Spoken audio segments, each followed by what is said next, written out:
Good morning students. हम पिछली class में जो बात कर रहे थे वो दमनिकाएँ, केशिकाएँ अर्थात रुधिर वाहिनिकाएँ जो हैं, रुधिर वाहिनियाँ जो हैं उनके बारे में। तो रुधिर वाहिनियाँ जो है रक्त को विभिन्न भागों में परिवहनित करती हैं अर्थात पहुंचाने का कार्य करती है। हृदय से शरीर के भागों में, शरीर से हृदय में, हृदय से फेफड़ों में, तो सभी भागों में हृदय जो रुधिर प्रवाहित किया जाता है वो नलिकाओं के माध्यम से किया जाता है। और वो नलिकाएं जो होती हैं वो कौन सी हो सकती हैं? धमनी, शिराएँ और केशिकाएँ हो सकती हैं। तो धमनियों की बात करते हैं अपन। धमनियाँ जो होती हैं तो ये क्या कर देती, ये रक्त को क्या करती हैं? हृदय से कहाँ ले जाती हैं? शरीर के अर्थात हृदय से दूर ले जाती है। अपन बोल सकते हैं ये रुधिर को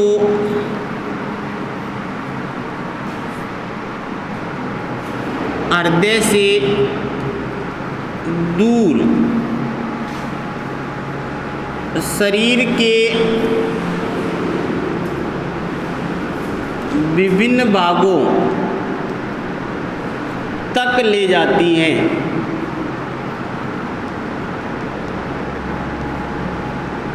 तो शरीर के विभिन्न हृदय से दूर ले जाएगी रक्त को, अर्थात जो हृदय जो है, हृदय के द्वारा जब रक्त को पंप किया जाता है तो ये जो है धमनियाँ जो हैं ये शुद्ध रक्त को लेके जाती हैं और शरीर के विभिन्न भागों में। तो अपन बोल सकते हैं कि इनमें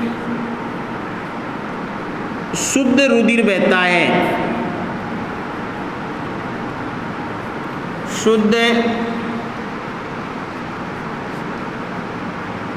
बहता है। अगर अपवाद की बात करते हैं यहाँ पर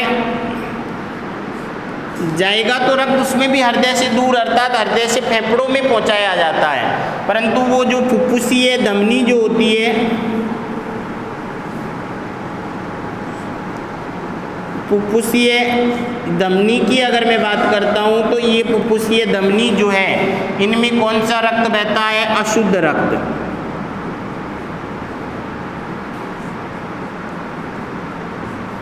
और ये कहाँ ले जाती है? हृदय से फुफ्फुस के अंदर रक्त को लेके जाती है। तो सबसे पहले धमनी रक्त को कहाँ ले जा रही है? हृदय से दूर ले जा रही है, हृदय से दूर शरीर के विभिन्न भागों में। दूसरी बात, जो धमनी जो होती है इनमें कौन सा रक्त बहता है? शुद्ध रक्त बहता है।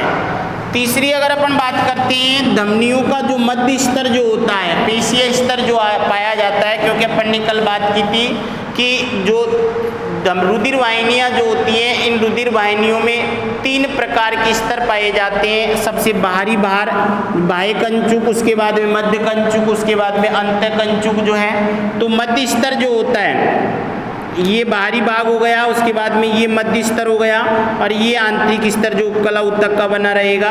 और मध्य स्तर जो है ये होता है पेशीय स्तर, अर्थात ये जो बना होता है अरेखित पेशीय स्तर होता है। अरेखित पेशीय स्तर जो है अर्थात मध्य कंचुक, इनका मध्य कंचुक बड़ा या चौड़ा मान सकते हैं, बड़ा स्तर होता है।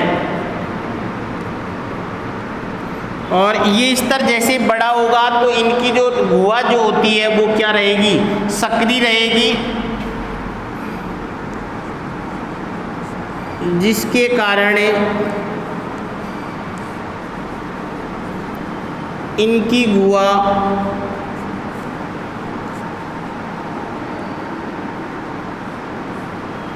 सक्रिय होती है। अब इनकी गुहा सक्रिय होगी तो इनमें रुधिर का प्रवाह भी क्या होगा? तेजी से होता है।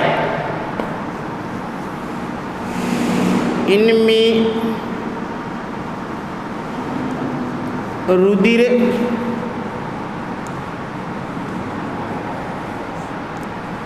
अधिक दाब पर बहता है।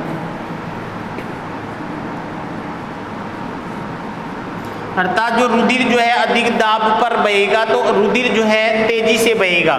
कहने का मतलब क्या हुआ कि जो इनका जो मध्य स्तर जो है धमनियों का, जैसे मान लो कि ये कोई नलिका है,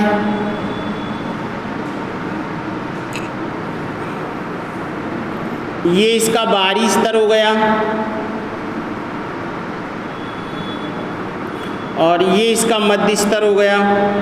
तो इसका जो मध्य स्तर जो है वो क्या होता है, बहुत बड़ा होता है। उसके बाद में ये इसका आंतरिक स्तर हो गया जो उपकला उत्तक का बना रहेगा। मध्य स्तर जो है पेशीय होता है। तो इसकी जो ये गुहा जो है जिसमें रक्त प्रवाहित होगा, ये गुहा जो क्या होती है, सक्रिय होती है। और सक्रिय होने के कारण रक्त जो है जब हृदय से पंप किया जाता है तो तेजी से शरीर के विभिन्न भागों में पहुंचता है।